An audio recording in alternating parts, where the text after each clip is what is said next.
What's going on, guys? And in this video, I'm gonna walk you through why you never go to the dealership, the car dealership to be specific, without already having your financing in place. This is the number one thing. I don't know why people do this, but they go to the dealership to get approved or to buy a new car, but they go there without having financing in place. The dealership runs all these different banks, and they're mad because either they don't get a good deal or they get all these inquiries. So rule number one, never, ever, ever go to the dealership without already having financing in place first.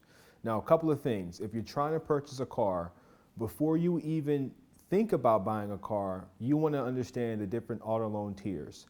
Now, I'm not going to break all of the tiers down in this particular video, but I just want you to know that you've got tier 1 lending, which is prime, and then you have tier 6 lending, which is like subprime. And tier 6 is like if your credit scores is like between 5 and 520 to like 600. It's like low credit.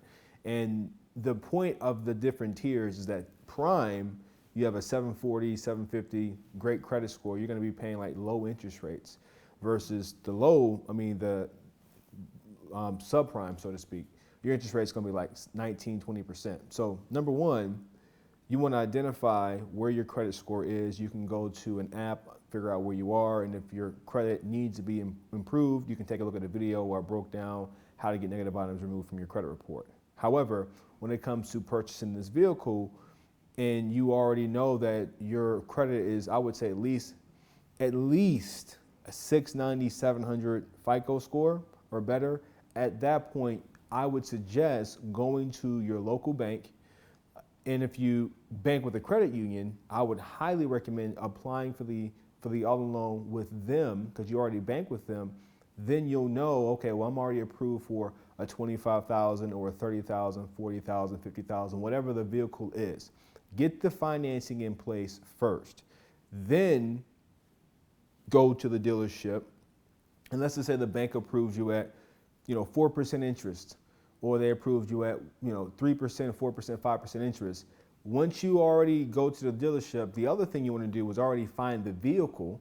Now, there's a website called Auto Tempest. It works very similar to Auto Trader, but Auto Tempest allows you to search Auto Trader and all the top name auto shopping websites all in one website. So what you want to do is get your financing in place, identify what vehicle you want, search the entire country, and assuming you find, let's just say, XYZ vehicle in California that's $2,000 or $3,000 cheaper than the vehicle that's local. When you go inside the dealership, you got two things. Number one, you already have financing in place. So you can be selective with how you go about negotiating a deal. Number two, you've already done your due diligence and your research, and you've identified a vehicle just like the same vehicle as yours that's in California or some other place in the country that's cheaper. So now you have a little bit more leverage, right? At that point, when you go to the dealership, they're going to ask, well, hey, look, we want to run your credit, right? And you're going to say, well, hey, look, I already have financing in place, but I'd be open to you running my credit if you believe you can beat my deal I already have in place with my bank. And they'll say, well, hey, look, we'll look at the numbers, and you'll need to be clear and say, hey, look, what's the main company or main credit bureau you pull? Because certain banks and certain auto dealerships have banks, or let me say it this way. Auto dealerships has a financing department, and then that financing department has access to a number of different banks depending upon where they are in the country. So they may have access to Bank of America, Ally Financial, so on and so forth, Wells Fargo, TD, Chase, whatever the case is. Now, if you're already approved with your bank and your financing, that's great. Now, the question you want to ask is, hey, look, of these banks, what's the main bureau that they pull? Because I'm not trying to have you go out here and run me through all these different companies, because I already have an inquiry.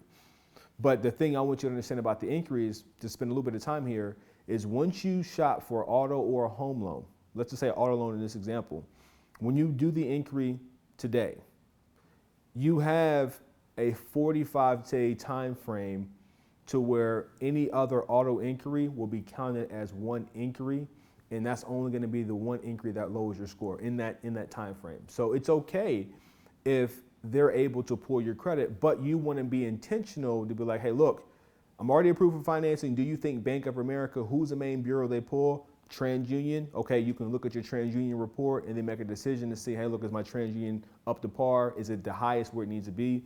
Or they may say, well, we're going to go with Chase, and Chase pulls Experian, so on and so forth. But based off their experience, you can say, well, that banker will say, hey, look, we've gotten people approved with Bank of America with these credit scores at a 3.5% interest rate multiple times. Okay, cool, let's run the application. And at that point, they'll run the application, and then they'll either come back with a more competitive deal, or you can just keep the financing that you have in place, right? So that's the reason why you want to have the financing already in place before you go to the dealership, because it gives you the opportunity to force them to fight for your business, because they want to finance it through their dealership because they get volume points and all this stuff, so it looks good. So even if it means them bumping you up from that auto tier, so you might start off, like I'm saying, that there's the different auto tiers. You might have a tier 2 financing through your bank, but they can probably bump you up to a tier 1 financing. And what I mean by this is that their interest rate deal might be better. In the other scenarios, they may not even be able to beat it, and they might tell you up front if they can't beat it, and you just ask them, hey, look, have you been able to beat these type of rates? And they'll be upfront and tell you, well, based off what we've seen with this particular vehicle, with this type of mileage, we can't beat it, right? So that's how you want to approach that. Now, one other thing to think about, and because I said it at the beginning, is about doing your research and finding out what the other vehicles are being sold for in another part of the country. Before you even get to the finance table, you can speak with the sales manager or the sales guy, and you don't have to pay the price. You don't have to pay it's a price that many people don't. It's the MSRP price, the out the door price. So you don't have to pay the price that they're advertising. Like, you can say, hey, look, I'm not comfortable paying the sticker price that you guys have. That's what I was searching for. And you can negotiate that. So if you see that there's another vehicle that's $3,000 cheaper in another state, you can say, hey, look, I can go get this vehicle, and I've already done the research. To have that vehicle shipped here it would cost me $1,500, but that's still a $1,500 savings that I would get if I bought that vehicle. Can you lower it $1,500? Otherwise, I'm gonna go with them. And chances are they'll lower it down $1,500, but you need to have that documentation and that proof to show. So that's how you do it. Rule number 1, again, never go to a dealership without already having financing in place, because you have the leverage. Then rule number 2, before you even look for financing, find the vehicle that you want, and then you have to decide, do you want to do used versus new, right? If you're going to do new, chances are you want to already identify the type of new car you want. If you're going to do used, you absolutely want to do your research on the front end before going to the dealership, so you can have that leverage there. But that's it. Hope this is helpful. And feel free to, if you're looking to improve your credit or take your credit to the next level, there's a training I created that 95% of people fail to do when it comes to fixing their credit. Feel free to register, and I'll break all this stuff down about improving your credit and taking it to the next level.